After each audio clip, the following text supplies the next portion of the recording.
Hey guys, what's up? How's it going? Robin here, and in today's video I'm going to be doing a review of XRE, which is a real estate REIT ETF that I'm a huge fan of, and I'm actually going to be start doing these ETF reviews a lot more on the channel. I think they're kind of cool little things to kind of dive into, kind of show you guys how to research different ETFs and stocks and stuff like that. And I'm going to start with some ETFs, and then maybe we can jump into some stocks later on at a later date. But for now, I'm just going to focus on some ETFs, some of my favorite ones I'm picking and investing in right now. I'm going to show you guys how you can kind of like look at different stocks, analyze different ETFs and stuff like that, kind of figure out which ones are right for you, and kind of base your opinion on whether you want them in your portfolio or not. So the first one we're going to talk about in this video series is going to be XRE. Now XRE is, like I said, a real estate REIT. I have it as part of my real estate investment case study. So if you guys don't know, I do a real estate investment case study every single week. I'll link to that playlist in the description of this video. You guys can check that out if you want, where I go through a bunch of different REITs and stuff like that and add them to my portfolio every week.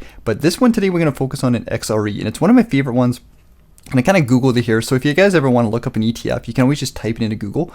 Just type in the ticker into Google, and you can type in ETF, whatever you want, kind of thing. And this will give you this little screen that'll pop up, and it'll show you the different information about the ETF. It'll show you the like this little graph here will show you the price, kind of how it's gone, and we can go max here, so we can see like the max price. We can see since it's been around, and as you guys can see, this ETF has been around since 2000. Looks like 2006 is when it first started, and going to 2020. This is where we're at today, where we can see we had a nice big drop here. So this ETF has been around for a while, and it's one of the things to look for in an ETF. When I pick my ETFs, I always look for ones that have been around for a long time. And the reason why I do that is because I want ones that have stood the test of time. If I'm going to be investing my money into something, I want to make sure that it's actually going to make me money, kind of thing. And the best way to kind of guess if something's going to do well over time is, has it done well in the past? If it shows over time that it's done well, then we can probably predict that in the future it's probably going to do good as well. So that's kind of why I do that. So if you can find an ETF that has a long history, it's been around for 5, maybe actually 10 years is probably your best bet. I would say anything more than 10 years is pretty solid. It's a nice good chunk of data to kind of compare, and this one's been along for quite a while, as I see, all the way since 2016. So that's about 15 years since this ETF was started. And you can see it started with $13 Canadian. It kind of went up a bit, and then it crashed when 2018. 2018, 2008, sorry, you guys don't know, real estate took a big dump, as did stocks, kind of like everything kind of took a big dump. And as you can see, this is what happened. And we're kind of having that same thing happen here in 2020. You can kind of see 2008 was the last big dump, and you can see it went down quite a bit, actually. It went down to like $6 Canadian. That's actually quite a bit. And then it kind of went back up, and it had a few little drops here and there, but nothing crazy, like kind of overall just kind of went up and up. And this is probably going to happen again, where it's going to take a big dive, and then it's going to slowly go up. And you can see here in 2008, it didn't take too long for it to recover. Even at the end of like 2009-ish, mid 2009 and 2009, it started to already go on its way up. So that probably is going to happen once the economy kind of gets going again, especially in the Canadian economy and whatnot. So I have pretty high predictions for the ETF, and I think it's going to do well. So anybody investing into REITs over the next future, I think it's safe to do so, and I think you guys will do well. So here's the graph here. Otherwise, we can see like the dividend yield, which is 6%, which is pretty high. And XRE is a very solid dividend yield. Like 6% is pretty solid. Like they go up and down. Now here's the funny thing. With everything crashing right now, it's hard to predict over the next little while if the dividend yields are going to stay the same. Are they going to decrease? Are they going to stay? They're probably going to decrease, because it makes sense that a lot of real estate is going to, a lot of rental income is probably, it's kind of a question mark, right? Like, are people going to be able to pay the rent? Are businesses going to be able to afford to pay things and stuff like that? Or they be able to afford to pay their mortgages and whatnot? We don't really know. So it's kind of a big question mark. So it's going to be interesting to see as time goes on what's going to happen here. So what we're going to do is we're going to jump into iShares here. Now iShares is the main company that owns this ETF, iShares or BlackRock, whatever you want to call it, kind of thing. And here's the ETF here. So this is XRE once again. Current date price is $13. It is down 0.99%, so 0.1% since 2020. Oh no, it's 1 day now. So since yesterday, it's down. But the total negative return, I was going to say I wasn't right. The total negative return since the start of the year is minus 30%. So that's a big jump, a big drop. But everything, if you guys probably already know, like everything right now is down quite a bit. So that's kind of understandable. So XRE's exposure to Canadian real estate income trusts, so all Canadian real estate, exposure to different types of REITs in a single fund, such as retail, residential, office, and industrial. So it takes all those different things, slaps them into one, and then when you buy XRE, you're getting all these different companies and stuff like that. And we'll look at the specific ones when you go a little bit further down here on the page. And I will link to this page in the description of this video if any of you guys want to check it out and do your own little research. And I'll zoom in a little bit here, so hopefully this is a little bit big for you guys to see. And you guys can search your own research and take a peek at it if you guys are interested, and it's fun. And you can see the growth over time. You can see the average annual return, so every single year. And basically what this says is like every single year, this is what the average returns are like. If we go, I like to go by calendar year, so then you can see the actual returns. So in 2019 we had a plus 22, 2018 was 5, 2017 was 9, 2016 was 17, 2005 was -5. So overall this portfolio, or this ETF, has performed quite well, and it's gone up over time by quite a bit.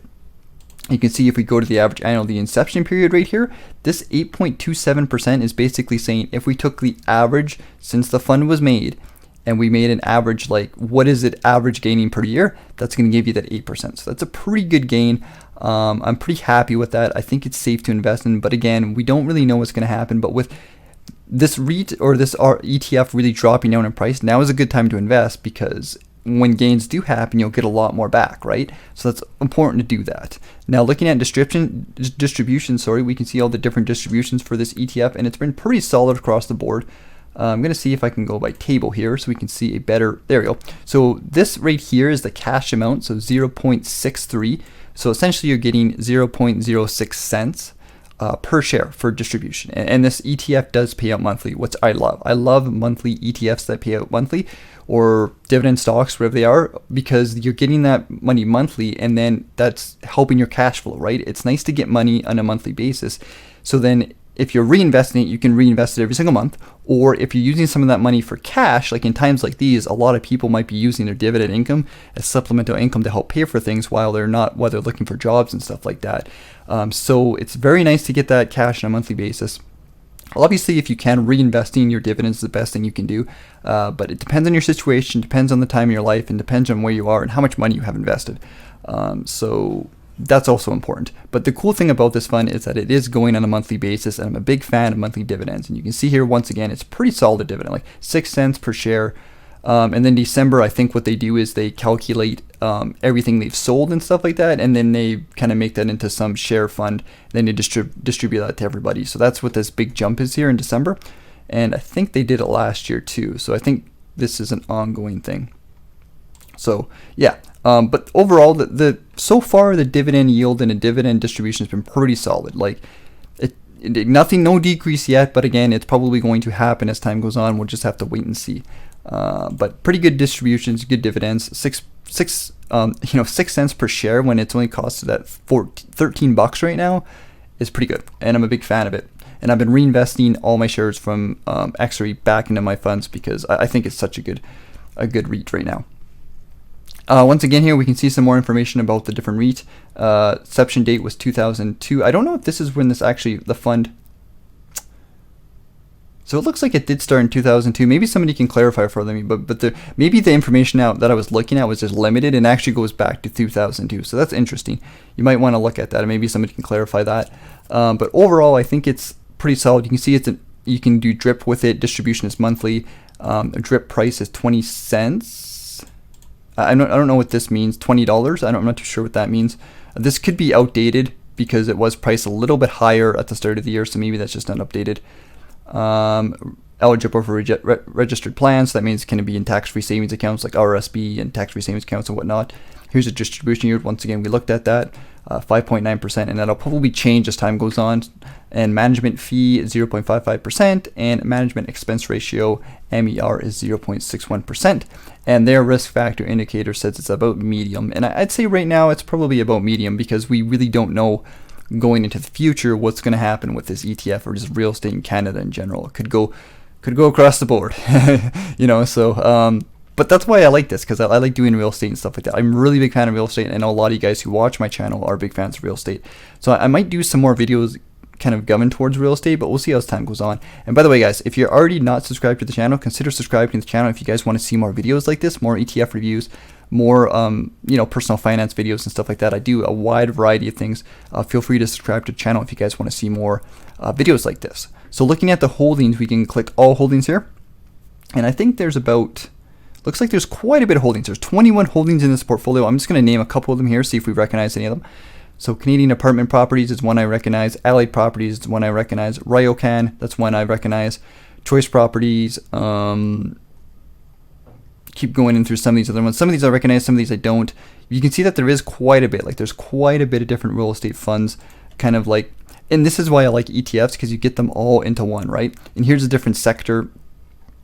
Right here at the bottom here, we can see the different sector exposure. So residential REITs are the main focus of this fund. So it's mostly, I want to say residential REITs is like people's houses and stuff like that, places where people live. That's got to be what that means. So 30% of the fund is in there. So the bulk of this REIT is in housing and different apartment buildings and stuff like that, I guess is what you'd say. 28% is in retail, so also quite a bit in retail as well. Office REITs is 14.59%. Industrial is 12%. Diversified REITs, I'm not sure what that means. I think maybe it's just a mixture of everything, 11%. And then healthcare is 3%. So it's actually not a lot of healthcare REITs in this fund. So it's interesting to know, right? With like the healthcare industry probably going to spike, like anything in healthcare right now, my predictions of the next little while are probably going to spike quite a bit. So it's interesting to see that all these funds have different, different sectors and stuff like that. So it's interesting to look at them and see which one. But this one, XRE, is mostly residential, and I think that's fine because I think residential REITs are pretty strong in Canada right now, and I would highly recommend them. Then there's some more information at the bottom here. You can see the fact sheets and monthly performance and stuff. You guys can look at that if you want. I'm not going to go into that because there's a lot of different stuff now.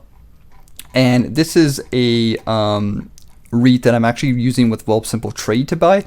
So you guys can buy this with Wealthsimple Trade. It's what I use. I'll put a link to my Wealthsimple Trade review video, and I'll link to my REIT investing case studies because I actually show you guys how to do that with Wealthsimple Trade. So if you guys are Canadian and you haven't traded ETFs before, or you want to buy XRE, consider to check that out.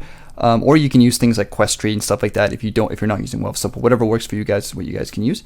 But anyways, guys, I hope you guys enjoyed this video. I wanted to just run down some different ETFs. I want to start doing more videos like this that review each individual ETFs, and what we can do with these videos, I can share my thoughts, I can share my opinions about them, and then you guys can leave comments about them. Like, are you guys buying these REITs? What do you guys think of them? If you guys have any information to add, feel free to do so other people and myself can see. Like, I'm still pretty new to investing.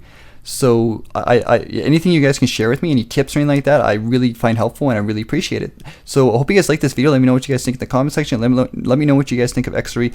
I think it's a fantastic buy, and I think it's a great REIT for any Canadians to buy. So let me know what you guys think in the comments, and I'll see you guys later.